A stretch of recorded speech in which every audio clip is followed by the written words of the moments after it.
मैं ईशावास्य उपनिषद पढ़ने बैठा था जब, तो मैंने बस पहला ही श्लोक पढ़ा था और उसके बाद पढ़ा ही नहीं। पता है क्यों? क्योंकि ज़रूरत ही नहीं लगी। पहले ही श्लोक में मेरे लिए बात ख़त्म कर दी थी उन्होंने।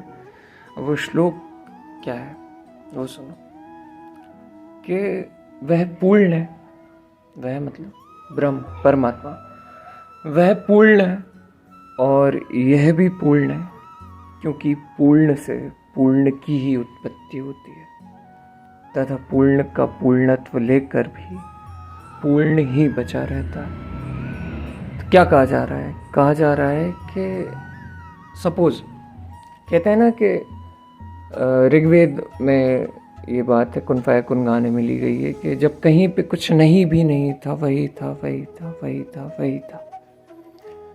और सब हर धर्म यही मानता है कि जब कुछ भी नहीं था ना, कुछ भी नहीं था, तो ईश्वर था, परमात्मा था। तो अब इमेजिन करो, ठीक है, कि परमात्मा है, सिर्फ और सिर्फ परमात्मा है अभी, है ना, कुछ नहीं है, परमात्मा है।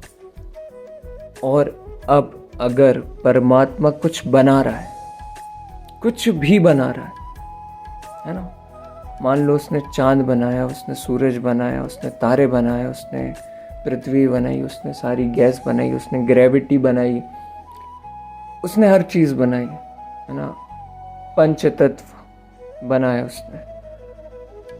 जो दिखाई दे रहा है, जो नहीं दिखाई दे रहा है, जो सोचा जा सकता है, जो नहीं सोचा जा सकता है, सब कुछ उसने बनाया। कहाँ से बनाया होगा? सिर्फ वही है अभी तो एग्जिस्टेंस में। और अगर अब कुछ बना रहा है, सपोज मान लो तुम ही हो एग्जिस्टेंस में, सिर्फ तुम हो, है ना, तो अब तुम अगर कुछ बनाओगे तो तुम तुम्हारे अंदर से कुछ निकाल कर ही बना सकते हो।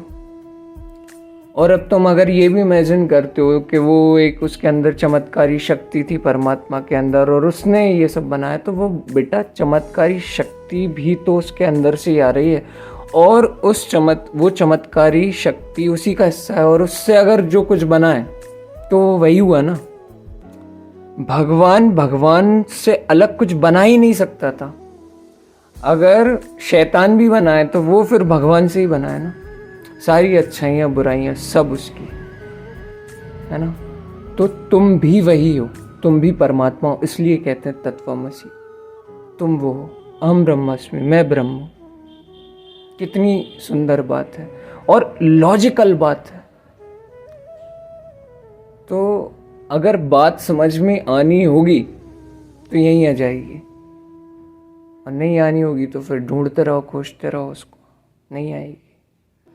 तो विचारो इस बात पे, उपनिषद पढ़ो। और मैंने एक श्लोक पढ़ के छोड़ दिया तो तुम ऐसा मत करना, मैंने बाकी उपनिषद पूरे भी पढ़ रखे हैं, ठीक है।